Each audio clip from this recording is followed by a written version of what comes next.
steal the larvae for their young. So they take the larvae from the honeybees, they kill all the honeybees, take their larvae, and then bring them back to their own hives where they feed their own young. So the way it works is a single murder hornet will go and sort of case the place, and then go back to its hornet friends, and then all the hornets go back and they attack the hive and they kill all the bees. But since the murder hornets originate, from Asia, the Asian honeybees have actually evolved so that they can kill the hornets sometimes when that single hornet goes to check out the nest, or to check out the hive rather. And the way that they kill the hornet is they swarm it and cook it to death with their own body heat. So I share all this to say that when I read about this, and I watched a video online, which you can totally see if you Google it, this reminded me of what it means to be an aging woman. And I made that connection in this poem. For the body as murder hornets. Who among us hasn't wanted to kill the sweetest thing? Lick smoke and nut from our teeth, then rush that hive to take what's ours, gorge on sticky spoils. We are only rust gold and bright for so long, thorax of wing and unclaimed sky.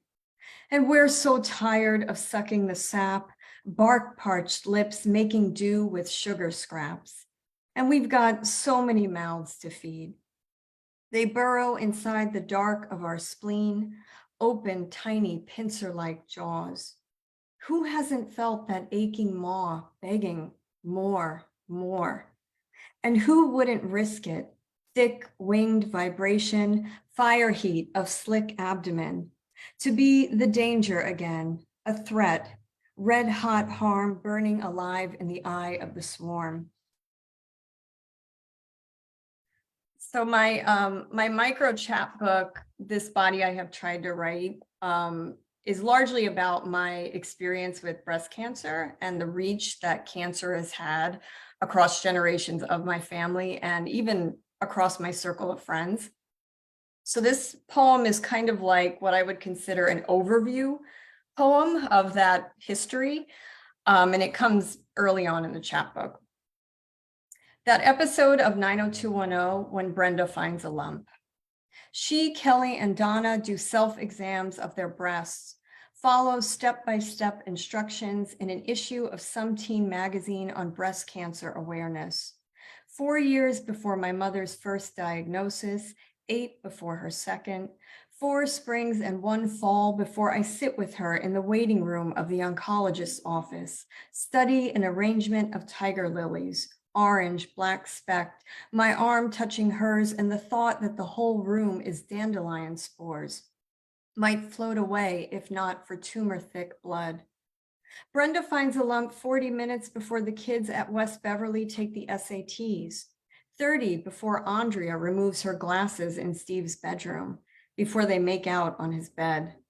12 years before a poet friend and I sip beer and cheap wine at the Reno Room, talk mutations, our family histories, the possibility of getting tested when, over AC/DC, through the clank and bang of pool balls, my friend yells, "I don't want to know." And I agree. 22 years before I repeat those words to my doctor. Before my friend's second pregnancy, her diagnosis, chemo treatments, bilateral mastectomy, the snatching of her ovaries. 28 years before my fingers brush a sharp-edged stone beneath my skin, before I start doing this math. 29 before my body breaks up with me, sheds itself clean. 27 winters before my cousin's stage 3, 29 before metastasis.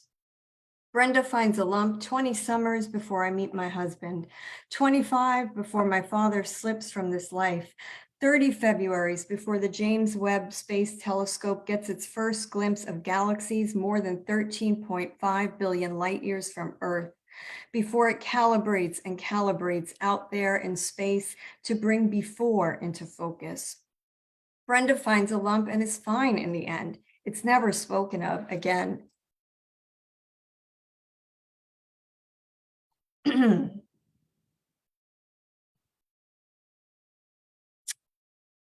Okay, this one's called Red Buds. On the ceiling of the examination room, a red bud reaches across the sky, fuchsia pink ruffled arms. And I want to ask the ultrasound tech if all exam rooms look like this. She slides a transducer over the mass, and I ponder the possibility that the tree is no redbud, but its close cousin, Judas. This detail seems important. The first time when the doctor inserted the needle, I winced, not from pain, but subtraction. Each sharp click reducing me to specimen. I couldn't see the redbud then. Instead, on my side, I watched a needle pierce a black stone on the screen, wondered about its origins. Everything is of something. Every rot birthed from life, marrow of vibrant green, bright lemon. I take refuge in etymologies, in the lore of beginnings. Tender is from to reach, math on the matter of knowing. So I do tender math, try to solve for X. How much silver would it take for this body to betray itself again? There's no proof to explain undoing, no elegant sequence. But what I know is this: there are parts of me that want to be more, different from what they are. They're reaching for each other across my blood, arms outstretched like redbuds, ready to take that silver and run. So I'm really into etymology. I mean, as I mentioned in that last poem, yes, I take refuge in etymologies. Thanks, Brian. So yeah, I find that when I look up the origin of a word, it can lead me to really interesting places in my writing. So this next one is called Metastasis, and I knew that I wanted to write a poem called Metastasis before I even knew exactly what I was going to write. And I instinctively felt like that word probably had some interesting origins. And so, of course, now it means, the spread of disease. But in the original Greek, it had two meanings. One was transformation, and the other one was used in rhetoric when you jump from topic to topic. Metastasis was the transition in between the topics. And I thought, oh, that's so interesting. So both of those definitions inform this poem. Metastasis. Someone I love is dying, and that is why I'm at Home Depot in the grout aisle, unable to choose between charcoal and platinum, trying to decide if marked space between tiles is what I want. Our lives are a series of black gaps. Someone I love is dying, and this is what I say to myself, not knowing what it means. Today, a Ukrainian woman told Russian soldiers to fill their pockets with seeds, so sunflowers would grow from their dead bodies. And this is hope somehow, like paper cranes that dangle from the ceiling of the Todd Cancer Pavilion, where bold and breastless women wait to be called. And I want to know, when did cranes stop being birds? When is a thing no longer itself? 3,000 miles from here, in the Living Museum at Creedmoor Psychiatric Center in Queens, patients paint their demons, twist torment into wire sculpture, in the old kitchen hall, now art studio, across the street from Hillside Diner, a stainless steel lunch car I spent Saturday mornings as a child. Silver dollar pancakes, blueberry compote, my father's BLTs, someone I love is dying, and the sharp chalk of dinner mints spooned from the register's shiny tin bowl swirls on my tongue, where I turn the word metastasis, fold and crease it into a poem. And I wonder if this is what the Greeks meant by transformation. I tell myself it doesn't matter how things become other, that the dark space between is nothing more than some before now lost to us, that there is only what is. Hillside Diner is a Denny's. Paper cranes are not birds. There are flowers in bone just waiting to bloom. Oh, thanks. So just as that poem ends with bone. This one actually begins with bone. And the way that it came about is I, again, felt like I wanted to write a poem that incorporated the word bone. And so I opened up my etymology dictionary and I thought, I'm just going to follow this and see where it leads me. So I didn't really know where it was going to lead me until I finished the poem. And then I slapped a title on it. Poem starting with bone and ending with dandelion. Hard animal tissue, tusk, skeleton substance. From the Old English ban, archaic usage to curse, followed by the Old Norse bin, as in past participle of be, as in to exist, occur, occupy a place, and according to my doctor, where recurrence is most likely to happen, or occur again, or occupy a space not in any way related to arm or eye, foot or tooth, which shares its root with dandelion, from the French dent de lion, which literally means lion's tooth for its toothed leaves, folk name tell time, for the custom of blowing its white seed, the number of puffs corresponding to the number of the hour, correspond meaning to come together and respond. After they hollowed out my cousin's bone, the doctor said she had just 4 weeks left to live. I struggled to trace form and sense. What is 4 weeks? How many puffs of a dandelion spore is that?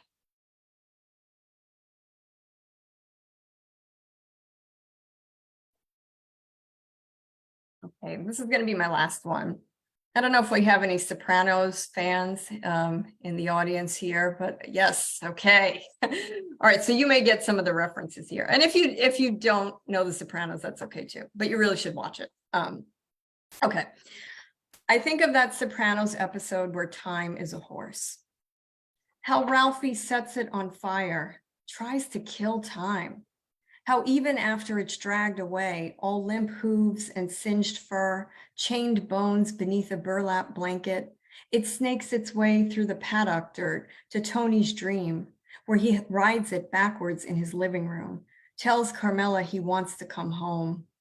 And she says there are some non-negotiables, that the horse must go. When I ask my husband if he thinks time exists off Earth, he says we'd not only have to leave the planet, but the universe to escape it. And I think of that verb tense in Italian for a hypothetical in the past, the grammar of impossibility, and how last night when my cousin came to me still alive, I tried to tell her I'd heard there was nothing to fear, that she shouldn't be scared. But my chest was a gallop that swallowed my voice, and all I had was breath, and all I could do was wake up and live. Thank you.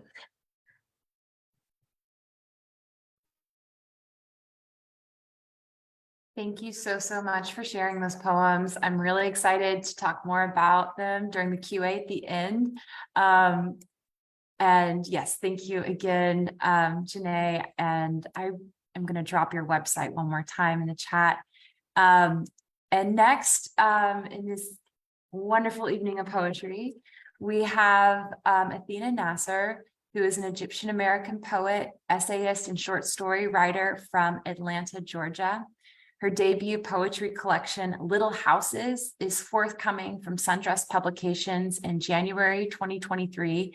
I guess that's now out in the world. And her work has appeared in Academy of American Poets, the Missouri Review, Southern Humanities Review, Pleiades, the Chattahoochee Review, Salt Hill, Lake Effect, New Orleans Review, Zone 3, the Los Angeles Review, Pank, and elsewhere. So thank you so much, Athena, for joining us, and take it away. Hi, everyone.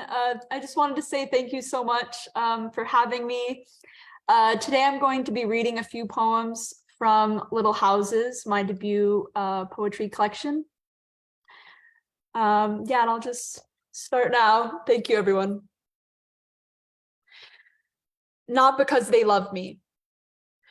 The more I love a thing, the more I want to invade it. As a child, I would take my mother's hair, slick as the black eggs of a beluga fish, pressing it to my cheek, twisting it until it broke from her scalp. To bless myself, I drink from the well until the stones hold no water and my belly is a cold lake. The horseflies feed on my legs, not because they love me, but because I am a body of blood. On the floor of the Red Sea, my ancestors lie beside the reins of their horses. On the floor of my body, chariots lie under my veins that once pulled horses. I have been the colonized and the colonizer. I have been kissed, my lips parting for the oars of tongues, while countries are being fled. Before my father left Cairo, he gutted the trees of their olives. Each time I leave home, I make spoons of my hands and spear them into the bucket of rice my mother keeps by the window. There are always deer outside, their backs peppered with white spots, the many eyes of God waiting with their lids peeled back.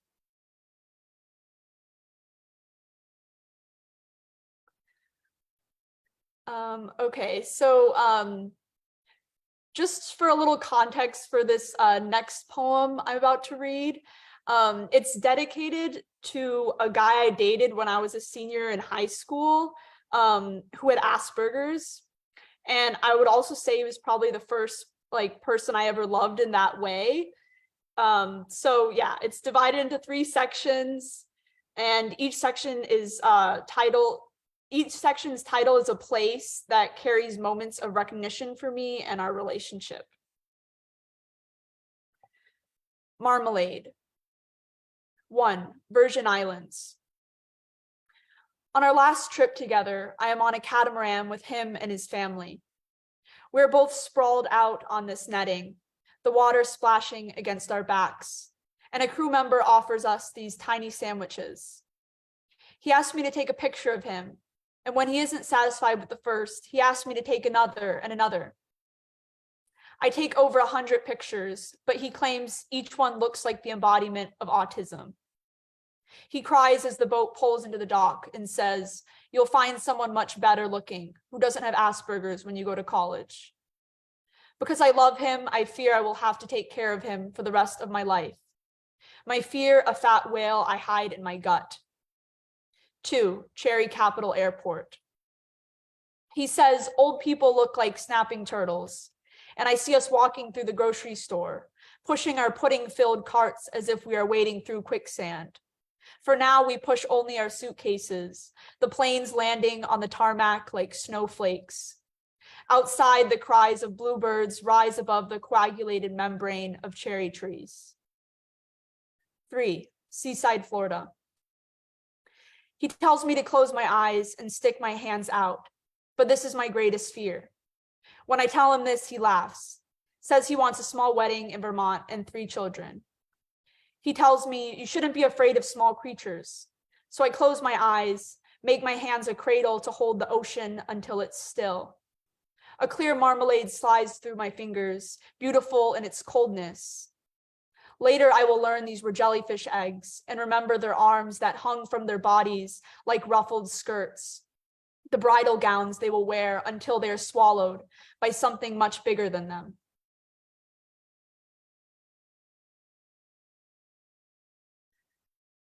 Cockpit. Sometimes I think I could suffocate in this openness. My mother slept in Puente de Hobos with nothing but mosquito netting to protect her from the heat and the dogs and all the dogs in heat. The mosquitoes, fat with my mother's blood, still flew in and out of the holes in the netting. Even with those thick socks pulled up to her knees, she couldn't stop the world from picking at the flesh left exposed. I suppose this is why I pull the sheets tight over my bare body at night. I wrap myself like a basket of French bread and pray the girls don't know the warm scent of someone who is afraid of birth and sex and girls who fight like bulls. The sheets, crisp white napkins, create a veil over my head. In Puente de Hobos, they tie steel blades to the ankles of roosters just to watch them kill each other. My mother tells me this as she tosses some slaughtered bird in a bowl of flour, squishing her fingers into the meaty parts. The bird was an unveiled woman before it was a bird. The woman was open before she was unveiled. I imagine the roosters wrestling in a crowded ring and think of the first time I was called a whore. My mother admits she had been fed to the cockpit too, as she throws a battered leg into the frying pot. The oil jumps up, leaving chestnut-colored burns on the flesh of her wrists, but she just wipes the grease away and coats another leg in flour to feed to the bubbling.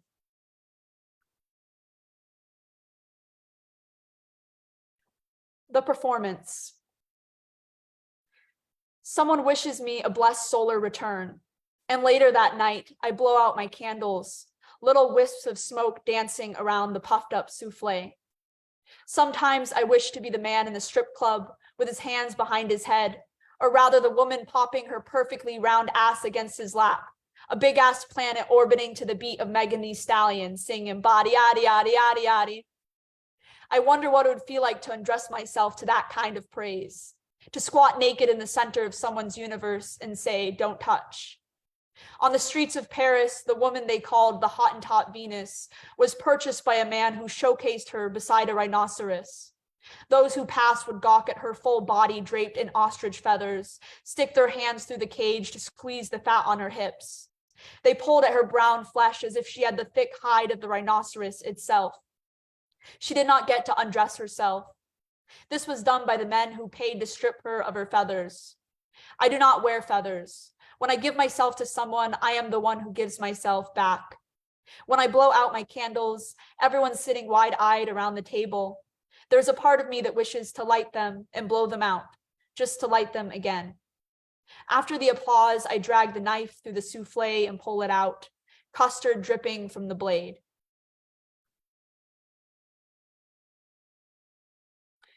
Okay, so this next poem is inspired by the TV show Killing Eve.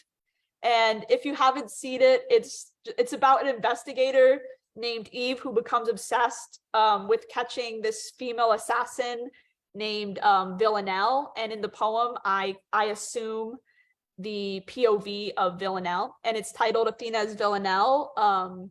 Because in my collection, I have like a series of Athena as poems where I just assume a bunch of different roles. So yeah, this is one of them. Athena as Villanelle. I find myself on a couch cuddling with a Russian diplomat. I plan to blow him up when our TV show is over or on a commercial break. Nobody could have seen this coming. Me, a babe with a banging body, igniting the Big Bang in his body. A Russian diplomat imploding, a galaxy caving in on itself in the face of a woman who matters. Pile of matter in my hands, a cold-blooded collector of broken men, of silent bombs. Nobody heard the heart attacks in the sky before they saw a downpour of light, of female gods coming to bless or to bone them with their bedazzled wands, to carve their organs in pig masks and tulle skirts. Every man I touch turns to powder. Every body I enter turns flammable.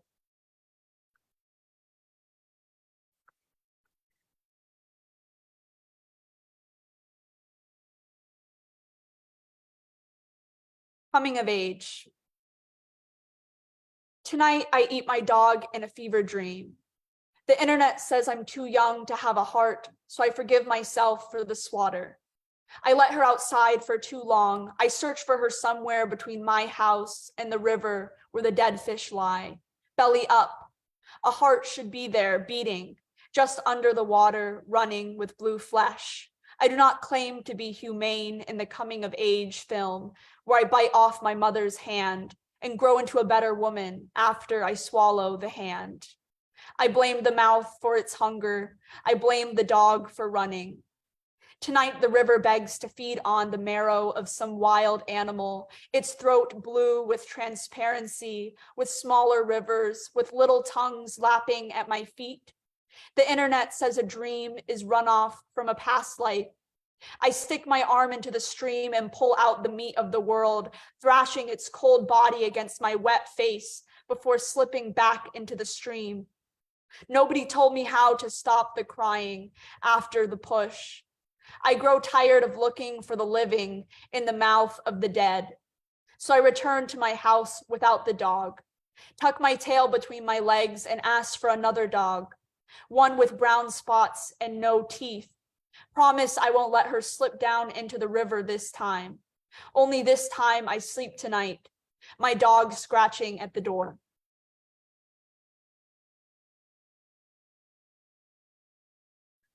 Okay, this is the last poem I'm going to read. It's titled My Judgment Day. Don't you have any morals left to flock around your naked body in the grass like turkey vultures? Their cluster of heads, kidney bean red, their eyes little tomatoes. Don't you have any morals left to eat you and eat you, to hang you up on the cross and feast their eyes on your flushed face, on your head hung low? Don't you have any grief left to beat you while you cry out to the Heavenly Father, his palms pink from beating you? Don't you have any mothers left to bathe you in an ocean of cleanliness, in a hot spring of sweat pooling, in a pressure cooker of gods? Don't you forgive yourself for the nights with the men draped around your back like sheepskin, the men hung like curtains that open for you? Don't you enjoy yourself as you live in one night and another, as you inhale the day and hold it in your lungs, two swollen dates on the verge of bursting out of your chest? If the day is a vineyard, you are the crusher of grapes, your bare feet bleeding wine, your mouth bleeding a full and round laugh leaking into the night air, thicker than kissing thighs, much darker than heaven, much sweeter than the fruit jam between your toes. Don't you have any shame, a stampede of hooves to crush you? They crush you. Oh, okay, thank you.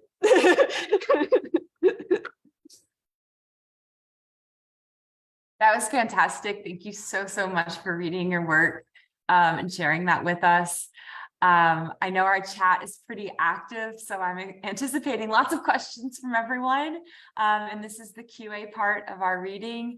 And while folks are collecting their thoughts, I do want to kick us off with a question I like to ask a lot of the readers that we have on, which is, what are you reading right now? What's inspiring you? It could be poetry or otherwise. I'd love to hear what's getting you excited and what might be on your bookshelf.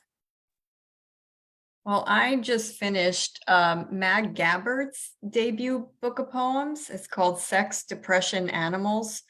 And man, it just blew me away. I really like anything where the poet is experimenting with form, and she experiments with form throughout the book. But I mean, it also has to be, obviously compelling material, right? Not just experimenting with form for experimentation's sake, but yeah, it is an outstanding book.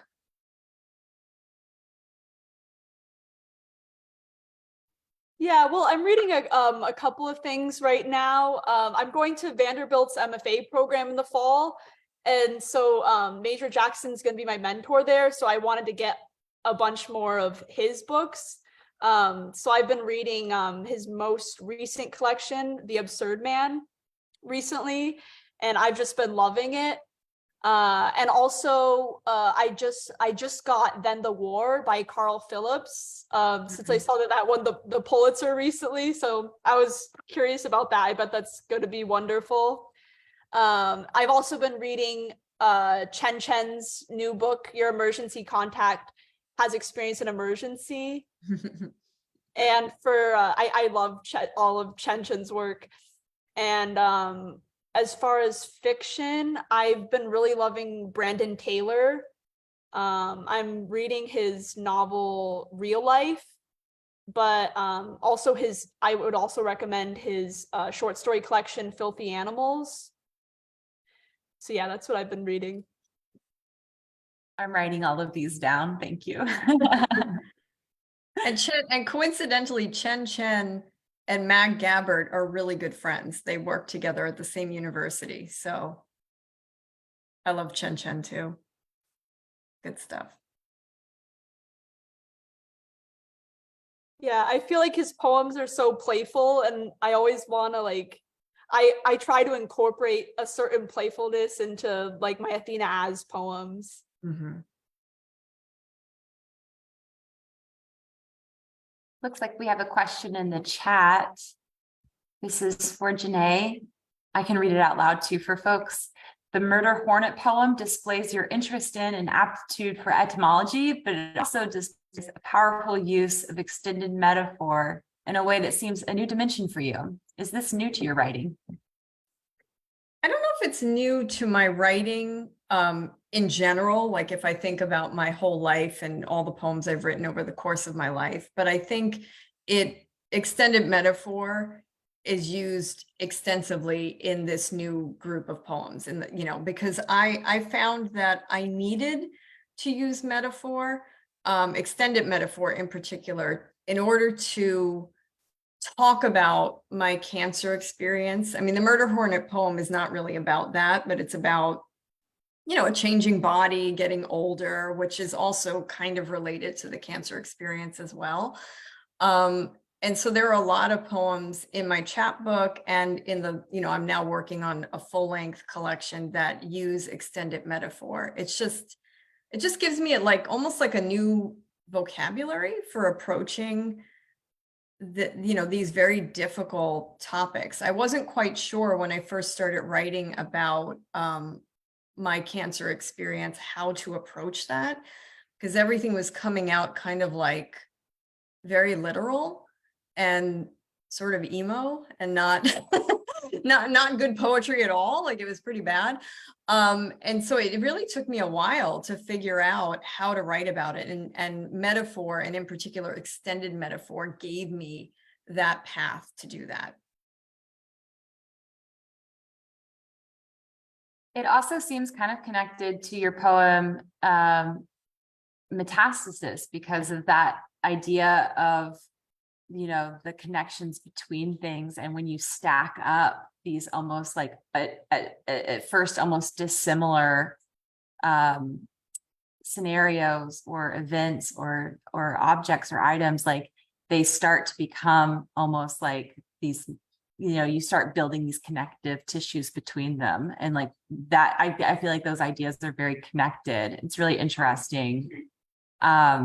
Yeah, that poem is like, I keep thinking about it. It's very, it's an incredible poem. And I love that the etymology I did not know about.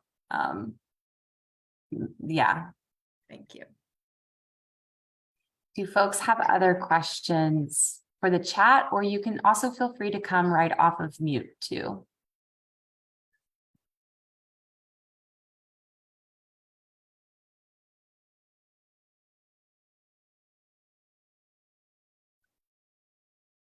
Ask us anything, or almost anything.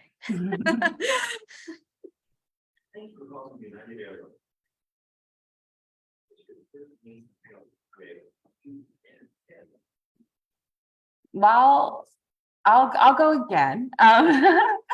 Athena, I was wondering, you mentioned playfulness and being drawn to that quality in what you're reading right now. And I'm wondering where that comes in, because I feel that energy in your poetry as well. So I'm wondering where that comes in for you. Is that a starting place of inspiration of something, or is that something that you are also in the editing and revision process also thinking about that? Yeah, I'd say, I don't know, I get a lot of my inspiration from I guess like rom-com, like I watch a lot of rom-coms, and just like sometimes I feel like my brain needs that. Sorry, what was the question about? Sorry. I was wondering, yeah, first of all, that's really fascinating that rom-com, maybe if you wanted to say more about that, but also just, yeah, if playfulness is like a starting place for you, or if that's something you're thinking about, like in the process of writing poetry, does playfulness have a role? Because I think the end product, there is a playfulness in your work. Yeah, I would say like it's just a part of like my personality, so sometimes it just like bleeds through onto the page. Yeah, but then on the other hand, some poems are like very serious of mine, like My Judgment Day, Yeah, the first poem that I read, Not Because They Love Me. So yeah, I don't know. There's I have like a bunch of different kinds of tones that I grapple with and go back and forth. So yeah. Yeah, I'd say it just kind of, it comes through in the process of writing, I would say. Like I don't really like plan it out before. Yeah. There are a few questions in our chat. So starting with Celia, do either of you, both of you, have tips for writer's block? I would say, I mean, I don't believe in writer's block. I read, I think it was Camille Dungy wrote an article for Poets and Writers about quote unquote writer's block. I think it was her. And she said, you wouldn't say that you have exercise block, right? Because the cure, the cure for exercise block is to exercise. So I think it's the same thing with writer's block. You're going to have days where you're really excited about writing and you feel really inspired. And then there are going to be days where stuff doesn't come as easily, but I don't think that that's writer's block. I think that's just a natural part of writing. So, I mean, I have a bunch of different tricks. I love to collect articles, on random science facts. And most of the time I don't even read them. I bookmark them just based on the title. I actually had a joke with one of my friends that I could write a cento just from the titles of all the articles that are bookmarked on my computer. But I save those for when I'm not particularly inspired and I'm looking for something to write about, so I'll kind of start going through those.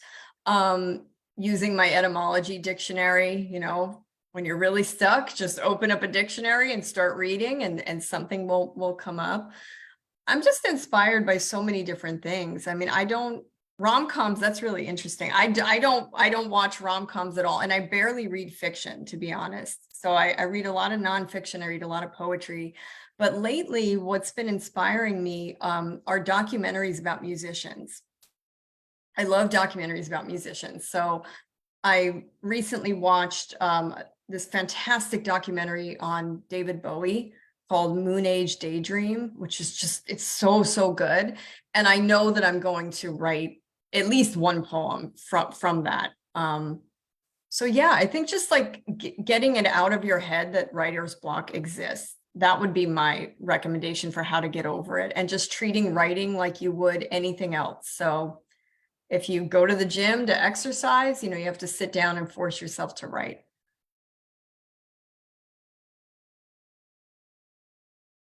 Yeah, I'd say the main thing for me that helps is just like picking up my favorite books and just like rereading my favorite lines that I've highlighted in poetry and fiction.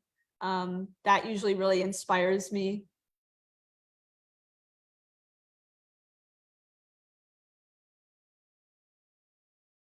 Awesome. Michelle in the chat is wondering, when and how did you realize that poetry was something you wanted to do?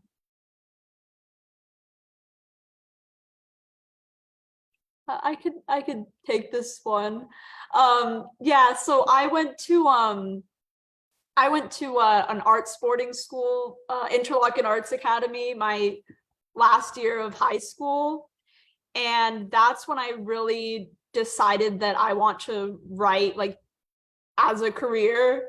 And yeah, we had to submit to these competitions like every week. And that's when I really started to I started on my book then.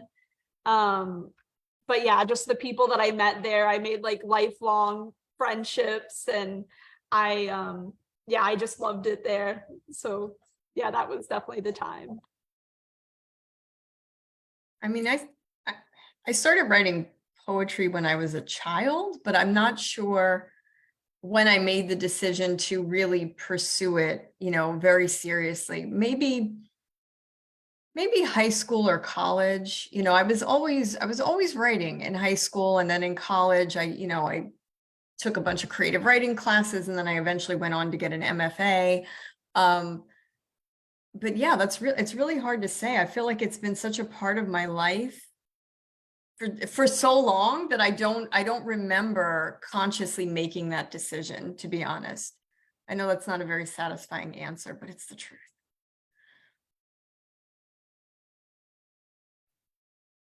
Yeah, I definitely can relate to relationships with other writers being a catalyst into the world and also sustaining you, like when you may have the fabled writer's block or anything else. I think that those relationships can be huge for keeping you feeling connected and feeling inspired. So I definitely can relate to that. We are getting more questions. I'm going to stay on top of these. Emily wants to know, what are you both working on now? Well, I'm working on developing my micro chapbook into a full length. So the last thing that I wrote was This Body I Have Tried to Write. And now I'm trying to develop that into a full length book that will take, different turns. Micro chaps are limited in a good way, but they keep everything really, really focused. But developing that into a full length means viewing it as a different animal where it's allowed to kind of stretch and grow and take different turns. So that's what I'm working on. I hope to have that done by the end of the year. Yeah, I've been for the last few months, I've been taking a break from poetry and working on some short stories actually. But I plan to start working on a second poetry collection probably later this summer and once I get into my MFA in the fall. But I'm thinking of doing a book of prose poems. So yeah, I read Victoria Chang's Obit and I was really inspired by that. So yeah.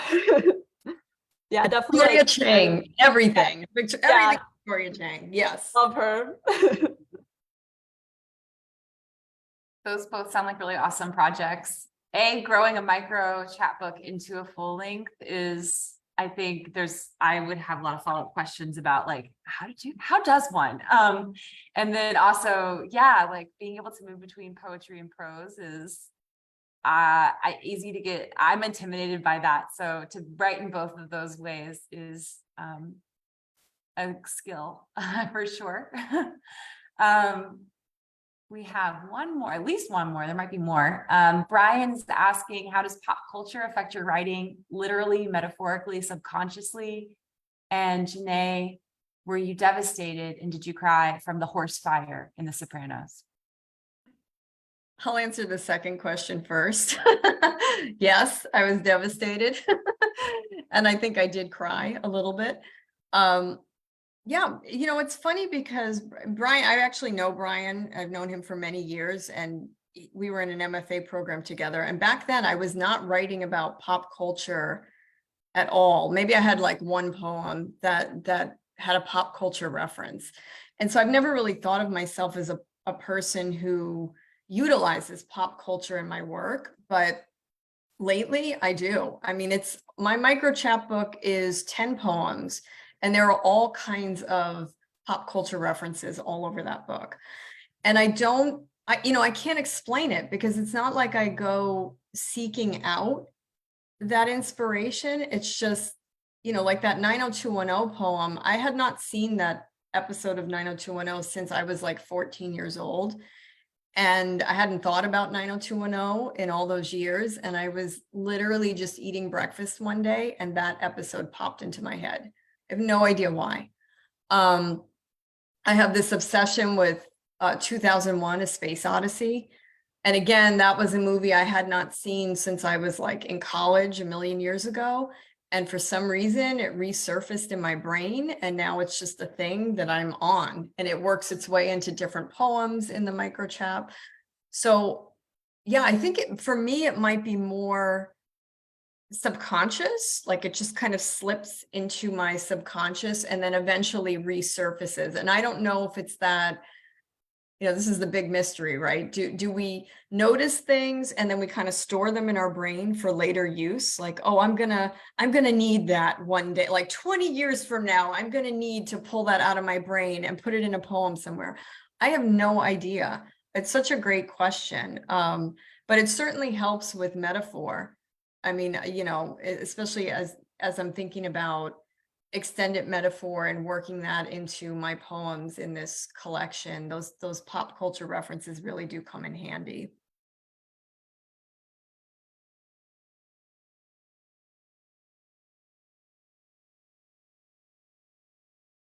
Yeah, I draw a lot from pop culture as well. I have a poem, Athena's Princess Peach, which is like talking about, like Super Mario Bros. Yeah, I draw a lot from like video games too. Like I have a Call of Duty poem in my collection. Yeah, as I mentioned before, I draw a lot from rom-coms. Yeah, just film in general, TV shows. I've been loving Succession lately. So it's just so well made. So that always inspires me. But yeah, I draw a lot from pop culture.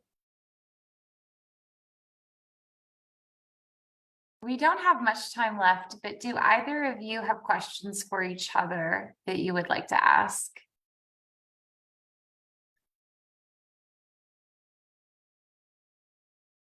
I don't know if I have a question. I mean, I do want to plug Athena's book, because I'm reading it and it's so good, guys. Like if you haven't read it yet, you should totally get it because it is really, really good. And I'm so happy that we're reading together, Athena. Thank you for signing up with me. Thank you so much. I appreciate that. I dropped the link to that book, Little Houses. I would love to drop, Janae, do you have a link to your work as well? We should definitely get that in the chat for folks too. Yeah, I'll go pull it from my website. Give me a second. Oh, thank you. And yeah, I would encourage everybody to please support these two incredible poets' work. Follow what they're doing, read their books. It's just been such a treat to hear you both read tonight and to also learn a little bit more about your work. So I just want to thank you both again for reading. I want to thank everybody here for tuning in. We do have another Poets in Pajamas episode coming up on June 4th, also Sunday from 7 to 8 Eastern time, and it's on this Zoom channel. So you can follow our Facebook page, Poets in Pajamas, or our WordPress for updates and information about those readings. And hopefully we'll see everybody there as well. Yes, there's the link to the website. So yeah, please everyone check out both Janae and Athena's works. And thanks again, everyone, for coming, and thank you for reading. Thank you. Take care, everyone. Thank you. Thanks again.